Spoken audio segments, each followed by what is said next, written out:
Stage पर तशरीफ फरमा मौलाना Abdul Wahab Sahab, principal Tauseef sir, Noman sir, Parveen ma'am, दीगर सारे टीचर्स, डियर स्टूडेंट्स, अस्सलाम वालेकुम व रहमतुल्लाहि व बरकातहू।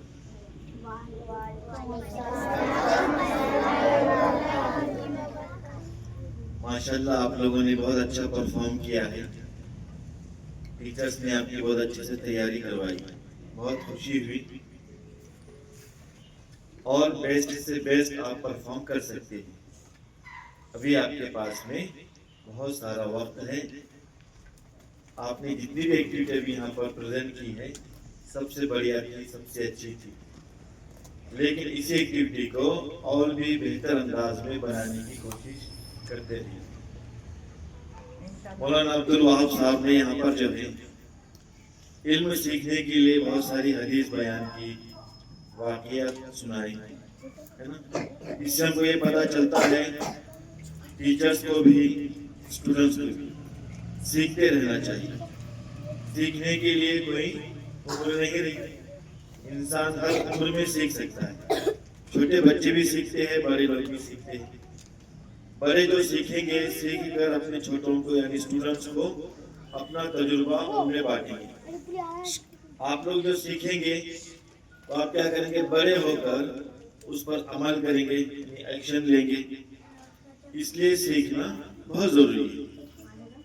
मैं हमारे टीचर्स से रिक्वेस्ट करूंगा जब भी आप सिलेबस की कोई भी चीज पढ़ाएं, हर टॉपिक को दीनियात से टच करते रहिए, उसे इस्लामिक टच देते रहिए,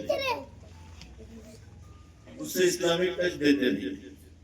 मिसाल के तौर पर अगरचे आप चांद, सूरज, जमीन, आसमान, नदी, नाले, पर्वत, पक्षी, परिंदे, इंसानी मखलूक़ात के ताल्लुक से पढ़ा रहे हैं तो आप उसकी अहमियत को उजागर कीजिए। बताइए अल्लाह ताला ने इन कुदरती चीज़ों को किसके लिए पैदा किया है, क्यों पैदा किया है, इनका काम क्या है। अगर ये आज है तो कितना काम कर रहे हैं, अगर ना होते तो क्या होता। इस तरह से अपने लेसन को, अपने सबक को जो है इस्लामिक टच देते रहिए। इससे फायदा ये होगा कि एक तो आपका सिलेबस भी कवर होगा, साथ ही साथ आपका सबक भी जो है तो दीनियात से टच होते रहेगा। बच्चों को पता चलेगा कि वाकई में अल्लाह ताला ने चांद, सूरज को, जमीन, आसमान को पैदा किया है तो किसके लिए पैदा किया है। अगर ये ना होते तो क्या होता। आप चांद सूरज को जो है तो दिखाकर टाइम के मुताबिक एक वक्त की पाबंदी का सबक भी दे सकते हैं। तो बहुत अच्छी चीजें जो है बच्चों के सामने आती रहेगी। कम उम्र में बच्चे जो है बहुत आगे की चीजें, आगे की बातें जानते रहेंगे, समझते रहेंगे।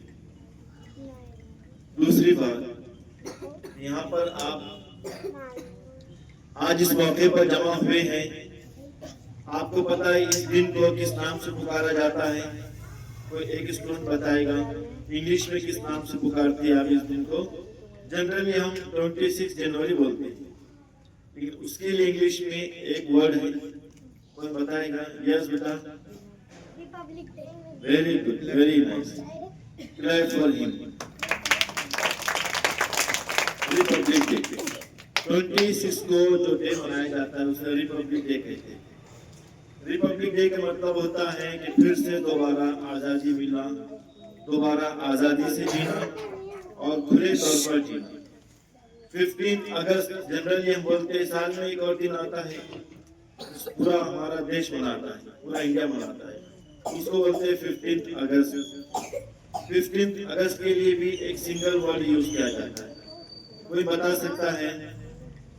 यस बेटा, happy independence day. Yes, independence day, है ना। इंडिपेंडेंस का मतलब क्या होता है? आजादी। यानी देश का हर इंसान का, छोटा हो बड़ा हो, अमीर हो गरीब हो, सब कैसे रहना चाहिए? आजाद रहना चाहिए। सबको एक जैसा इंसाफ मिलना चाहिए, न्याय मिलना चाहिए, सभी को बराबर के राइट्स मिलना चाहिए। इस देश ने एक कानून बनाया है, यानी किताब लिखी हुई है, उसमें ये कहा गया है कि जो इस देश का अमीर इंसान जो उसको सहूलतें मिल रही है, जो फैसिलिटी मिल रही है, वही फैसिलिटी देश के सबसे गरीब इंसान को भी मिलना चाहिए।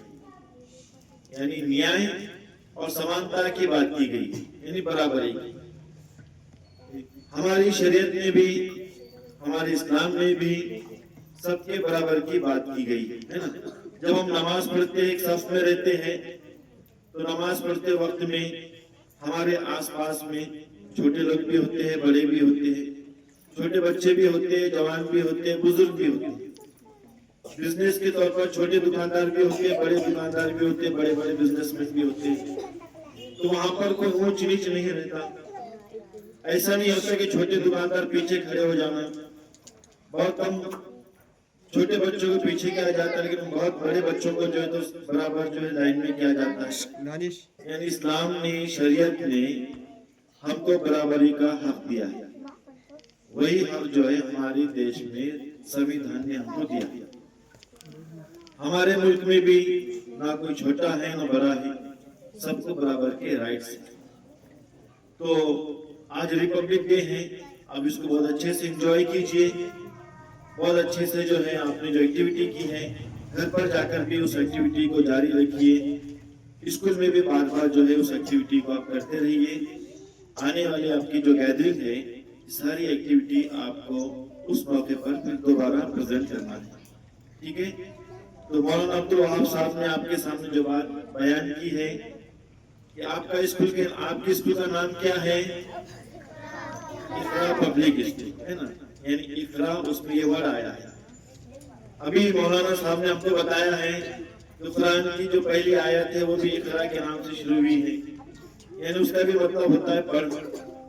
स्कूल का नाम भी इकरा है, कुरान की पहली आयत भी इकरा है। तो अभी आप छोटे हैं, लेकिन आपको बहुत बड़ा होने तक क्या करना है? पढ़ते रहना है ना। तो पढ़कर क्या करना है? बड़े इंसान बनना है, खिदमत करना है। किसकी? अल्लाह ताला की, मखलूक की। अब चाहे वो मखलूक कुछ भी, इंसान हो, जानवर हो, परिंदे हो, पशु हो, पक्षी हो, अल्लाह ताला की कुदरती जो चीजें हैं उसको जिंदा रखना है, रिसर्च करना है, उसमें जो तो खोज करना है ना। अभी आप छोटे हैं तो छोटी उम्र में बच्चे क्या करते हैं? पढ़ते हैं। जब बड़े हो जाते हैं तो बड़े होकर क्या बनते हैं? ऑफिसर बनते हैं, है ना। ऑफिसर बनते हैं, बिजनेसमैन बनते हैं, लीडर्स बनते हैं। तो आप सभी को बड़े होकर क्या बनना है? लीडर्स बनना है। बोलिए, क्या बनना है? बिजनेसमैन बनना है। क्या बनना है? बड़े बड़े बिजनेसमैन बनना है आपको बड़े होकर। रिसर्च स्कॉलर बनना है, अल्लाह ताला की कुदरती चीजों का रिसर्च करना है, हर चीज पर गौर करना है कि अल्लाह ताला ने ये चीजें क्यों बनाई हैं, किस लिए बनाई है, इसका क्या फायदा है, हम लोग उससे क्या फायदा उठाते हैं। तो हमारी सबकी नेक दुआएं हैं, नेक तमन्नाएं हैं, नेक ख्वाहिशात हैं कि आप सब खूब से खूब पढ़ते रहिए। मैं हमारे स्टाफ से भी रिक्वेस्ट करूंगा कि आप लोग भी जो है स्कूल में पढ़ाने से पहले, टीचिंग करने से पहले, क्लास में बच्चों के सामने खड़े रहने से पहले हर सबक को बारीक बीनी से आप खुद पढ़ते रहिए। जब तक कि आपकी स्टडी नहीं होगी, जब आप उस सबक को नहीं पढ़ेंगे,